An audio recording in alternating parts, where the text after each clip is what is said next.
It's been 10 days since the horrific attack against Israel. Hamas is still firing rockets into southern Israel, and people are still scrambling for bomb shelters. Well, yesterday, ambassadors from several nations experienced firsthand what Israelis have suffered for years. CBN's Chris Mitchell reports from the town of Sderot near the Gaza border. Former Israeli ambassador to the UN and Knesset member Danny Danon brought several ambassadors to the border town of Sderot on a fact-finding tour. Before the deputy mayor, in case we have a sirens, if you look back, you have the green door over there. You all see the green door? 60 seconds later, Terrorists. Come on.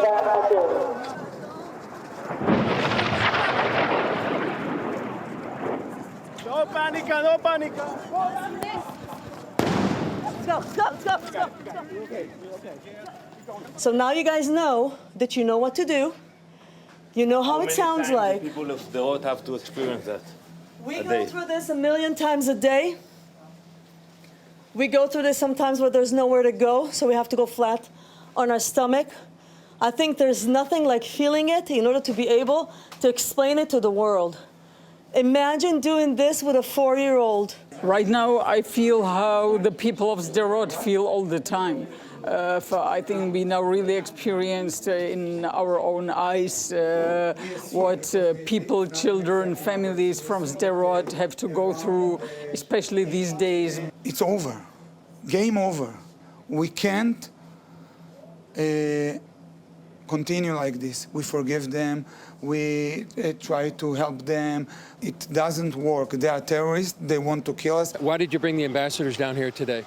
I think it's very important the ambassadors came here and saw what really happened here, the atrocities, to speak with the residents, to hear the horrible stories about the massacre that took place here a week ago. I'm sure they will report back home, because when the pressure will come against us, we want them to speak up. Meanwhile, Israel's new emergency government stood in silence for those murdered and soldiers who fell in battle. We work around the clock, teamwork, with a united front. The unity within us conveys a clear message to the people, the enemy, and the world. Defense Minister Yoav Gallant vowed a mighty and deadly war. We will reach all the terrorist infrastructures. We will reach all the tunnels. We will reach all Hamas operatives, and until we eliminate them, we will not complete the mission. And it will be a war that will change the situation forever. Israel is dropping tens of thousands of leaflets to warn Gazans to evacuate to the south and to the sea to get out of the line of fire. But Hamas is trying to stop them. Tension along the Lebanese border increased Sunday, with Hezbollah and Israel trading fire. Israel is amassing tanks and troops, with many concerned about a two-front war. Meanwhile, Iran's foreign minister told the UN that if the military action in Gaza continues, it will be forced to intervene. The U.S. has dispatched 2 carrier groups to the region to deter a widening war. Speaking on CBS 60 Minutes, President Biden defended Israel's war on Hamas in Gaza. Now look, there's a fundamental difference. Israel is going after a group of people who engage in barbarism that is as consequential as the Holocaust. And so I think Israel has to respond. They have to go after Hamas. He also had a one-word warning for Iran and Hezbollah if they're considering getting involved. Don't. Chris Mitchell, CBN News, Sderot, Israel. Well, CBN Middle East Bureau Chief Chris Mitchell joins us now. And so, Chris, you were down there and you found out exactly why they call it Rocket Town. What was it like with the other ambassadors? Well, Gordon, it's terrifying. You know, when you hear that sound and, you know, you can hear the explosion on the video there, but when you're hearing it live, it's deafening. So this is what people in Sderot and southern communities have been going through for maybe 20 years or so. And there you have about 7 seconds. Actually, we weren't able to get to the bomb shelter before the Iron Dome hit that rocket. So, You know, that could have landed anywhere where we were. So that's what they have to do. You know, and then, Gordon, we followed the ambassadors and Danny Danon. We went to a place called Ofakim. That was a place where Hamas terrorists came into that place. There were about 50 people killed there. And to give you some context about what Ofakim is like, you know, I think since the beginning of the town back in the 1950s, maybe about 50 people in that time since 2023 have been killed or murdered. There were 50 people killed within 5 hours there. And we went into a home where a husband and wife were hostage for 20 hours. Thankfully, that ended in a good way. They were rescued. The 5 terrorists that held them captive were killed. But for firsthand, those ambassadors, that was to experience it firsthand, like that woman said in our report, there's really nothing like that. Ask, how does Hamas still have the capacity to fire the rockets? I mean, over the weekend, we heard that they had rockets that actually made it all the way up to Haifa. Are they that sophisticated in hiding these things that it's secret from the Israeli military?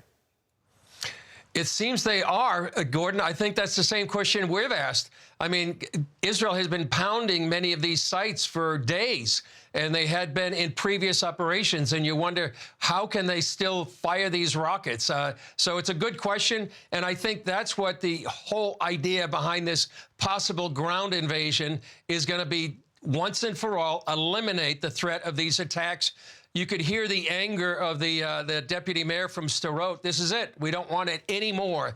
And I also talked to a kind of a paratrooper that's actually going into secret operations in the Gaza border area, and they said they're committed. This is not gonna. There's going to be a change in the situation down on the south. They're not going to permit or allow this to happen anymore, as it has been going on for the past 20 years or more. Well, the reports that surfaced over the weekend is that the very terrorists who went into these villages, these towns, to massacre them had actually been employed. That the Israelis had reached out and said, we want to help you, we want to give you employment. And the very people that they tried to help were the very people that killed them. That's exactly right, Gordon. We were in the town of Be'eri, a kibbutz, where more than 100 people were massacred, slaughtered, murdered. We were there on Saturday. The commander there told us that they knew exactly where to go. And when the terrorists came in, the people that followed them were robbers. They knew exactly where to go in each of these houses. They knew where the jewelry was, where the money was.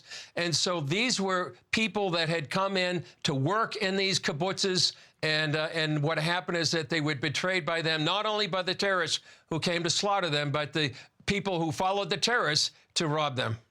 Well, the Biden administration, the United States, is standing strong with Israel. They're sending a second carrier group to the region. At the same time, Iran is warning Israel that if there's a ground invasion of Gaza, that they are going to intervene. What do you think is going to happen? Are we going to get into a larger regional conflict? Is America going to find itself fairly soon in some kind of military conflict with Iran? It seems like that's a possible scenario right now, Gordon, especially on the northern front. Whether or not President Biden's word, don't do it, for Iran and Hezbollah is going to be strong enough to prevent Hezbollah and or Iran from getting into the conflict. The U.S. seems like it would get involved directly if Hezbollah joins the fray. And with the last several days of all the things going on the northern border, it's getting very hot and very tense. And that's what everyone's looking at, the possibility of a second front up there on the northern border.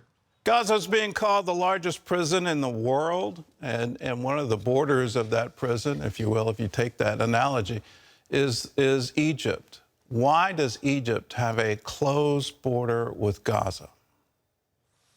Well, they don't want the Palestinians to come in, and that's sort of the open secret over here, Gordon.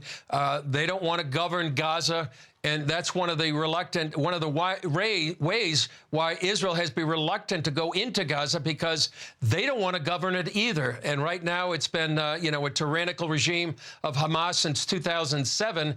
So Egypt doesn't want this problem. Israel doesn't want this problem. Militarily, it seems that Israel can take over the Gaza and destroy the Hamas infrastructure. The question is, what's going to happen the day after? Well, Egypt has been trying for years. I mean, the Sinai was radicalized. There were missile strikes against civilian airliners coming out of that region. They fired missiles. It's unbelievable that they would try to take down a civilian airplane, but that's what they did. And the other part of it is Hamas is an outreach of the Muslim Brotherhood. The Muslim Brotherhood is responsible for so much violence in Egypt. They've now been outlawed. Are we in the West sort of blind to this? That when Hamas has their Hamas covenant and they say, we want to wipe out all Jews across the planet, it's not just we want to take Israel and create some kind of peaceful society. They've been talking genocide for decades. I think that's something the people in the West need to take at face value. They need to realize that Hamas is telling them what they plan to do in their charter. Iran's doing the same thing. It's an apocalyptic ideology and religious understanding, and they mean what they say. That's why they're arming themselves. That's why they're attacking Israel. And I think people, that's exactly what they mean. And, people in the West really need to take them at the word. I just add, Gordon, the ambassadors there saw firsthand. Ambassador Danon said that right now the pressure is going to be on Israel. People are going to say, this never happened. They're exaggerating. The pictures are fake. That's why those ambassadors were there to tell the world what actually happened. And I think that's part of the battle that Israel's in right now, the battle over information and the battle over truth. Well, let's show you some pictures that aren't fake. Chris, I don't know if you can watch along, but we've got some B-roll of the celebrations on the West Bank with a little girl holding up an automatic weapon and a pistol. And it just shows how much the ideology is transferred generationally. They are absolutely celebrating. This is right after the attacks on Saturday. And for this kind of celebration to be happening, and you just kind of go, why are you celebrating a massacre? But let's take it forward to the protests in London, and that was just this past weekend. So here you have London, a bastion of democracy and liberty, and you have this kind of huge demonstration. I'm having trouble making sense of it. And then the rallying cry right now, Hamas is Palestine. Palestinians are Hamas. Seems to be taking over. Do you think they really understand that they're lining up with an ideology that says we need to wipe out all the Jews? Actually, Gordon, I think many of them do, and I think that's part of the battlefront going on. I mean, Israeli troops are going on Gaza. They're going up to the northern border, but the other battlefield and the other battle lines are in London or the West Bank, and also on social media. And this is the battle. There are many people that are going to support Hamas during this time. And there's divisions happening, it seems, right now. For those who are going to stand with Israel, those are going to stand against Israel, stand with groups like Hamas that want to slaughter the Jews in the worst atrocity since the Holocaust. Last question. Do you think the pay for slay is going to come into being? Is the Palestinian Authority going to pay the families of the terrorists who invaded last Saturday? Are they going to pay them under that program? Well, it's part of the Palestinian Authority law. I checked with Itamar Marcus. He's the head of the Palestinian Media Watch. They monitor this all the time. And they say because of the 1,500 martyrs of the Hamas terrorists that were killed, that adds up to about $3 million a month that would be paid to their families. That's in addition to the nearly $30 million every month that are paid to the martyrs, those terrorists who either killed or maimed Israelis.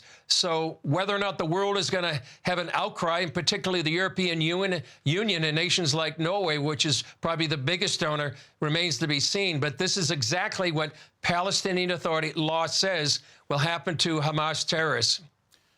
Well, let's hope that we stop it. I think there needs to be an outcry around the world that we need to stop funding the Palestinian Authority. If they're going to take the funds and pay for terrorism, we need to completely shut it down. Well, Chris, thanks for joining with us.